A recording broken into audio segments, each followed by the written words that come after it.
You are about to learn one of the biggest secrets in the history of the world. It's a secret that has huge effects for everyone who lives on this planet. Most people can feel deep down that something isn't quite right with the world economy, but few know what it is. Gone are the days where a family can survive on just one paycheck. Every day it seems things are more and more out of control, yet only 1 in a million understand why. You are about to discover the system that is ultimately responsible for most of the inequality in our world today. The powers that be do not want you to know about this, as this system is what has kept them at the top of the financial food chain for the last 100 years. Learning this will change your life because it'll change the choices that you make. If enough people learn it, it'll change the world because it'll change the system. For this is the biggest hidden secret of money. Never in human history have so many been plundered by so few, and it's all accomplished through this, the biggest scam in the history of mankind.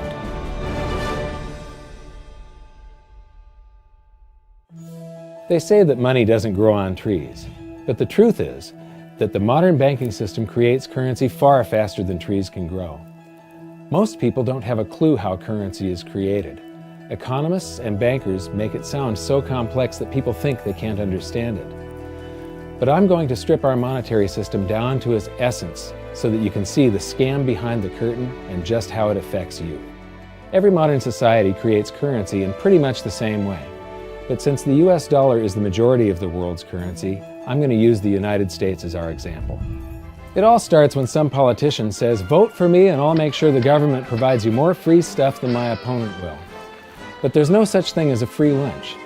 So to provide that supposedly free stuff, the politicians vote for the country to spend more than its income.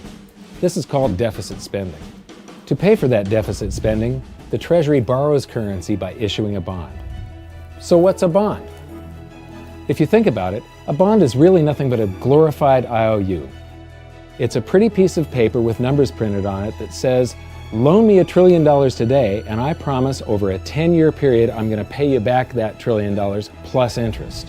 But what you need to understand is that Treasury bonds are our national debt. These glorified IOUs are to be paid back by you and I and our descendants through future taxation. Therefore, when the government issues a bond, it steals prosperity out of the future so that it can spend it today. The Treasury then holds a bond auction, and the world's largest banks show up and compete to buy part of our national debt and make a profit on it by earning interest. You'll notice that as we move through this process, the big banks are there, taking a cut every step of the way. This isn't by chance, as you'll see shortly. Then, through a shell game called open market operations, the banks get to sell some of those bonds to the Federal Reserve at a profit. To pay for the bonds, the Federal Reserve opens up its big old checkbook and writes bad, bogus, counterfeit checks that should bounce because they're drawn on an account that always has a zero balance. There isn't 1 penny in there. To quote from the Boston Federal Reserve, "When you or I write a check, there must be sufficient funds in our account to cover that check. But when the Federal Reserve writes a check, there is no bank deposit on which that check is drawn. When the Federal Reserve writes a check, it is creating money." The Fed then hands those checks to the banks, and at this point, currency springs into existence. The banks then take that currency and buy more bonds at the next Treasury auction. But what is a check? A check is also an IOU. When you write a check, you're making a note that says, "Here's my IOU for cash. All you have to do is go to the bank and pick it up." Now, it's very, very important that you understand this process because we're going to come back later and show you the devastating effect this has on you. The Treasury issues IOUs, bonds. The banks then buy those IOUs with currency. The Federal Reserve then writes IOUs, checks, and hands them to the banks in exchange for the Treasury's IOUs, the bonds. And currency is created. So what's really happening is the Federal Reserve and the Treasury are just swapping IOUs, using the banks as middlemen, and abracadabra, presto, currency magically springs into existence. This process repeats and repeats over and over again, enriching the banks and indebting the public by raising the national debt. The end result is that there's a buildup of bonds at the Federal Reserve and currency at the Treasury. This process is also where all paper currency comes from. The Federal Reserve and the government mistakenly call it base money because they didn't watch episode 1 of this series and they don't know the difference between money and currency. But I will correctly refer to it as base currency because it is not money. It is currency, and as we've learned, there is a big difference. Money has to be a store of value and maintain its purchasing power over long periods of time. We learned in episode 1 that earlier in our history, our paper currency was just a claim check. It was a representation for real money of intrinsic value, the gold and silver that was held on deposit at the Treasury.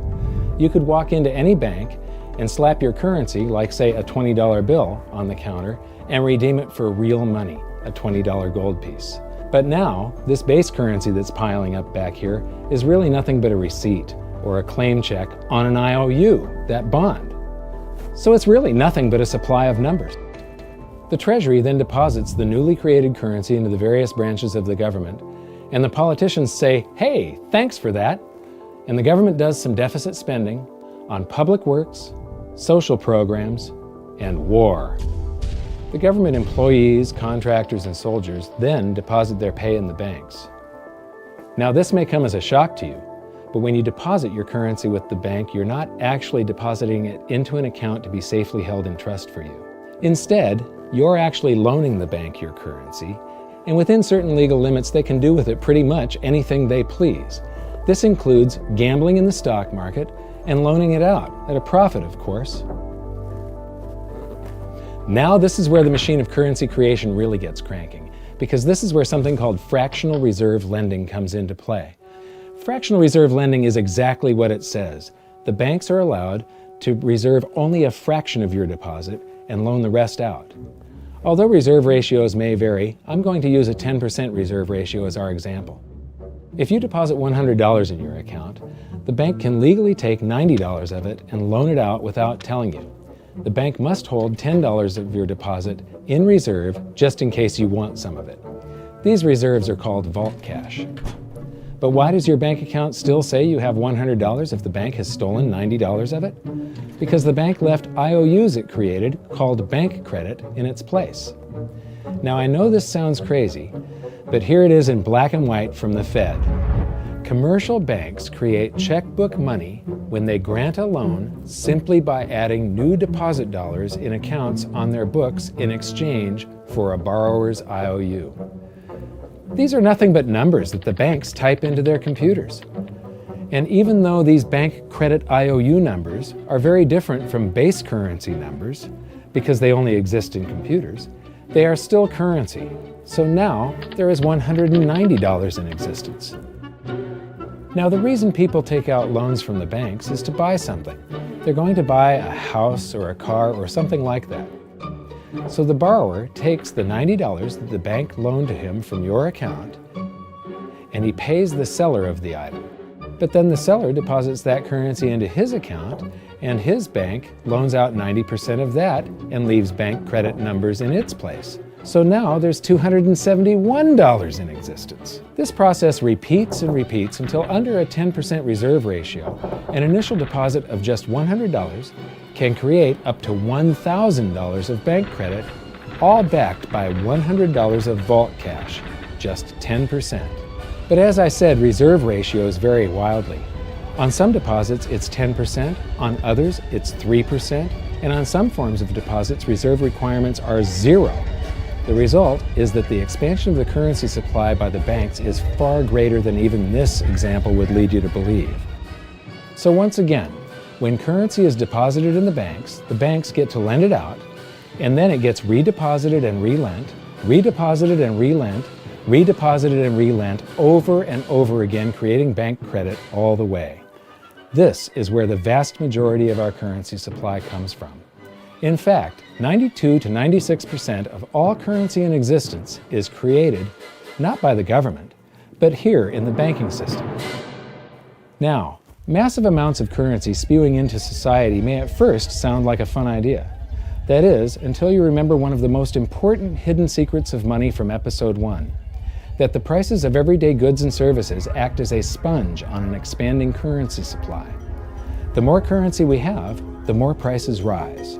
This is where inflation comes from. The true definition of inflation is an expansion of the currency supply. Rising prices are merely the symptom. So our entire currency supply is nothing but a couple of bucks whipped up in this hocus-pocus scam where the Treasury and the Federal Reserve swap glorified IOUs, and a bunch of numbers that the banks just type into their computers.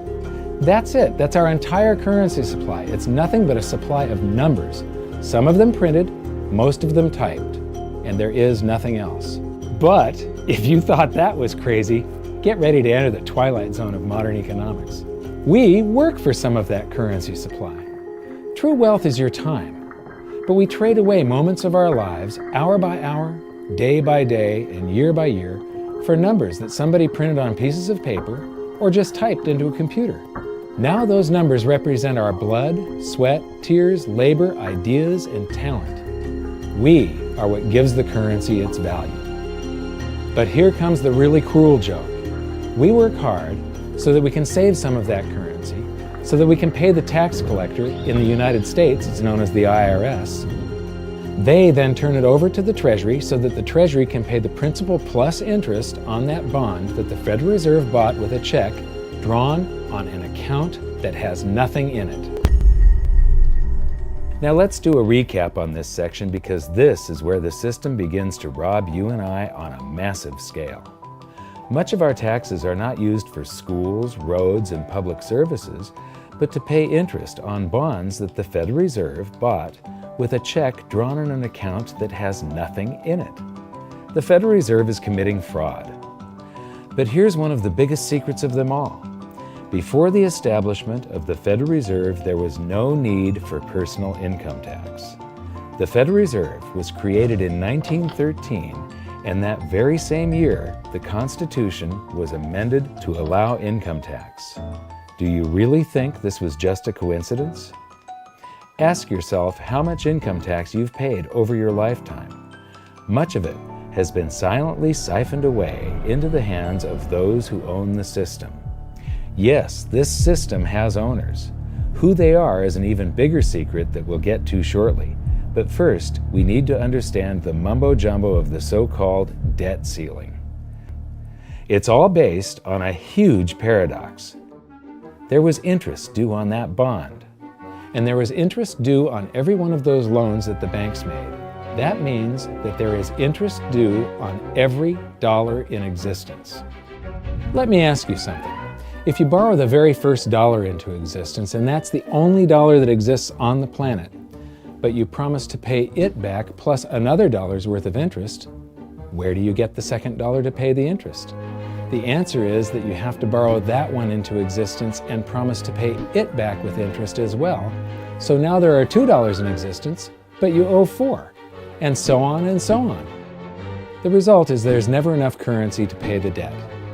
There is always more debt in the system than there is currency in existence to pay the debt. Therefore, the whole system is impossible. It is finite. It will come to an end one day. What would happen if the government stopped borrowing to do deficit spending? Are the payments on those treasury bonds going to stop? What would happen if the public stopped borrowing and going deeper into debt? Are your house and car payments going to stop? No. There is a payment due every month on the principal plus the interest on every dollar in existence, and those payments do not stop. If we stop borrowing, then no new currency is created to replace the currency that we used to make those payments.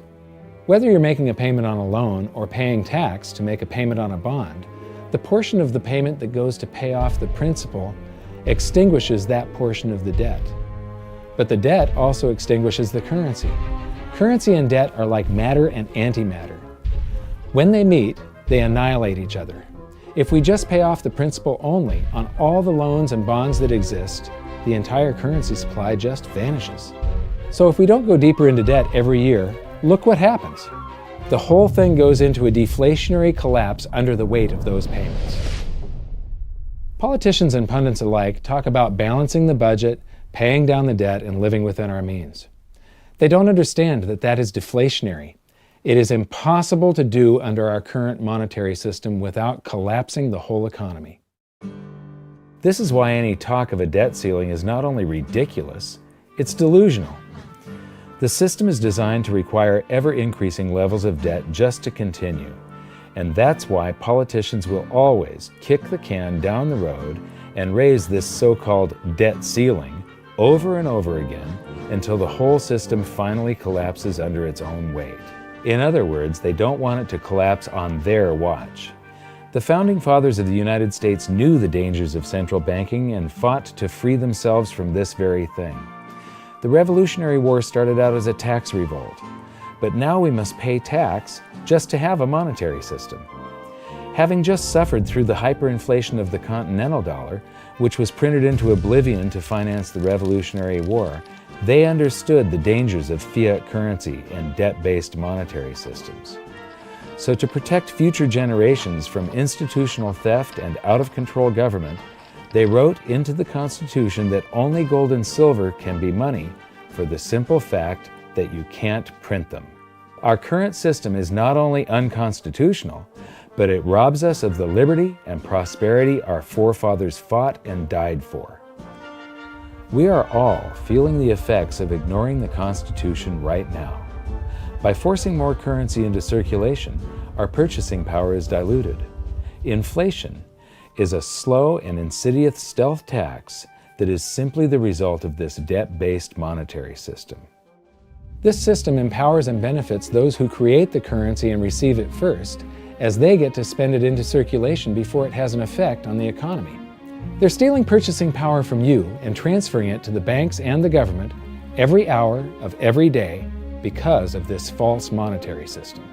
And it's not like the people at the top don't know this.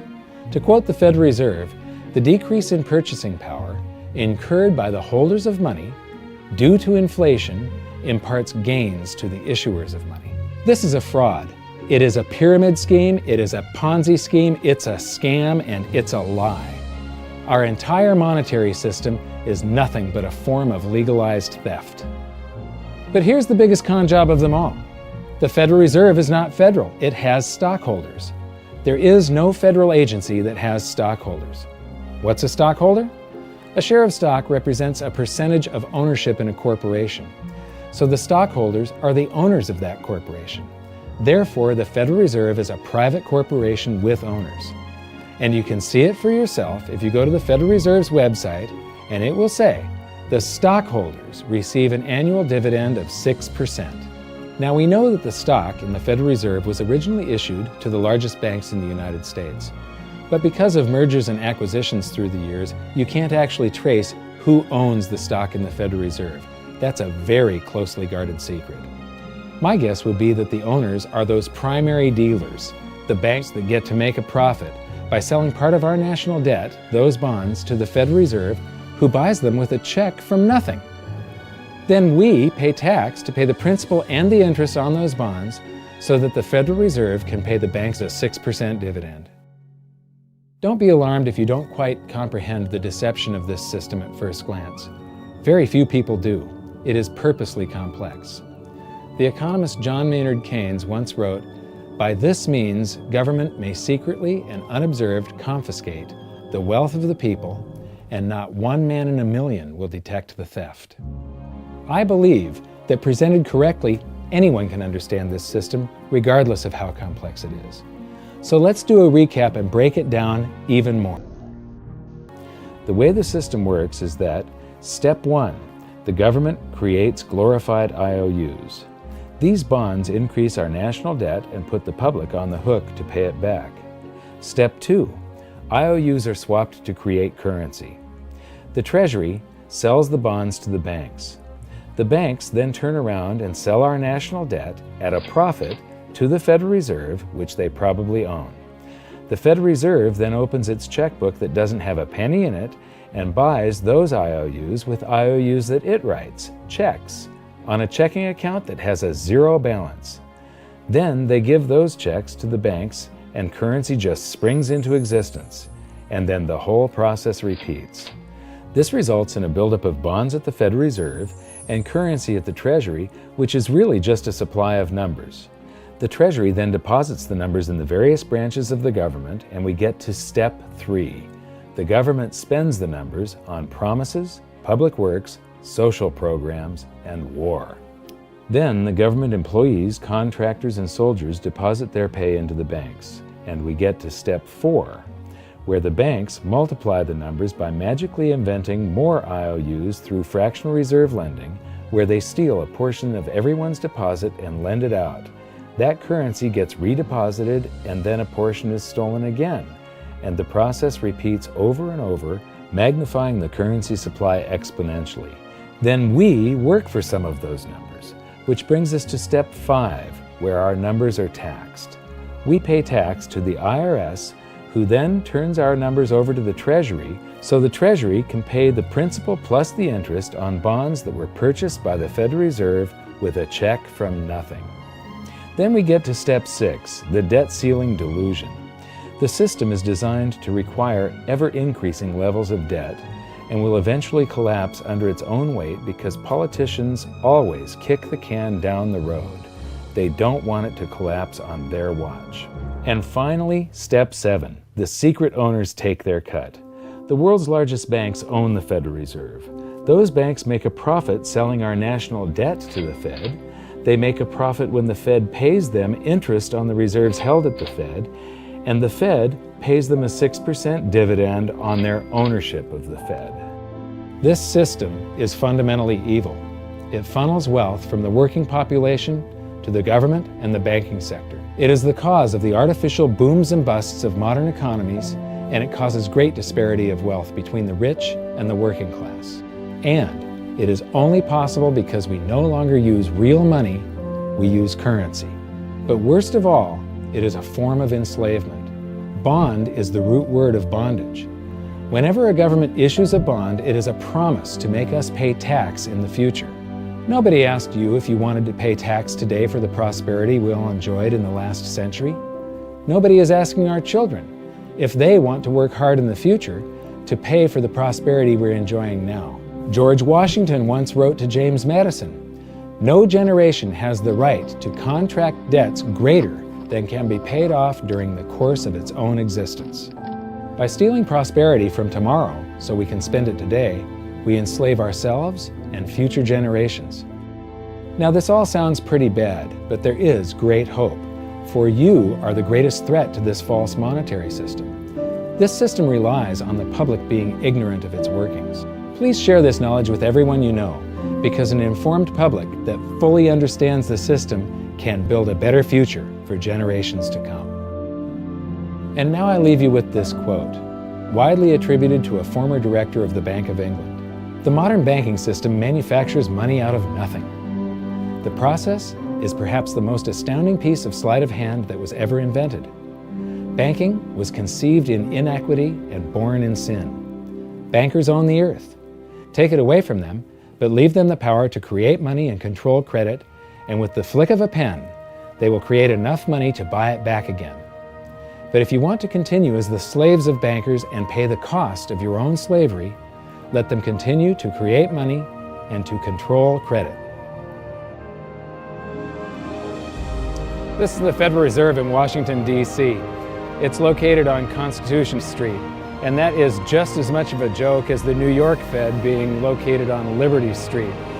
Both of them are unconstitutional, both of them limit our liberty, and they transfer wealth away from us every second of every day to the Federal Reserve, to the government, and to the banking sector. You are now among the 1 in a million who can detect the theft of your prosperity. So the big question is, what can you do about it? 1. Watch this video until you can describe and teach it to others. Those who understand this system can make preparations for its unavoidable collapse and protect themselves. History shows that those who don't will probably be wiped out. 2. Share this video with everyone, especially those you care about. All it takes is a mouse click or two to get this message in front of millions. Post this video on Facebook, tweet it, email it to loved ones. Please share it wherever you can. 3. Join the conversation. The current world monetary system is based on a 300-year-old design meant to enrich a few at the expense of the many. There must be a better way. At hiddensecretsofmoney.com, we've created an open source platform for the design and development of a new world monetary system. We're calling on every economist, every student, every college, every bright mind, and anyone who cares to join the discussion. In educating ourselves and each other, we can prevent the further loss of our freedoms and maybe, just maybe, win some of them back.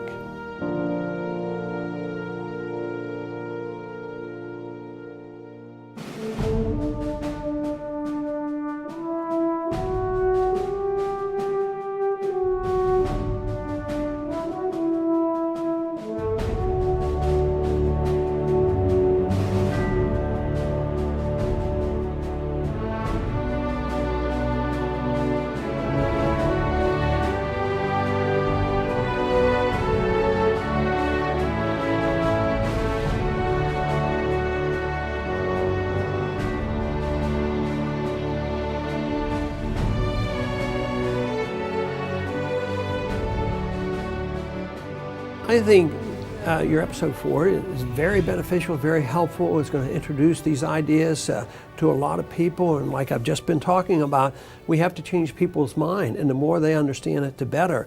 And I think we're at this point now where more people in the last several years, 4 or 5 years, have thought about the Fed than they ever have in the previous 95 years. So I think an explanation and diagrams to show it is very helpful, because quite frankly, they're not going to get it in their grade school. They're not going to get it in their high schools. They're not going to get it in college unless they're in a very rare circumstance to understand how this works.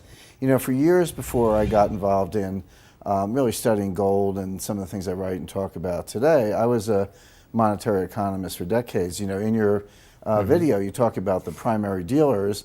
I was chief counsel and chief credit officer, one of the largest primary dealers for 10 years. So I had an inside seat on the Treasury market and have the privilege of working with several former vice chairmen of the Board of Governors, Manley Johnson and David Mullins, going back to the 80s and 90s. So I'm very immersed in what you were talking about, and I thought it was extremely accurate, extremely clear.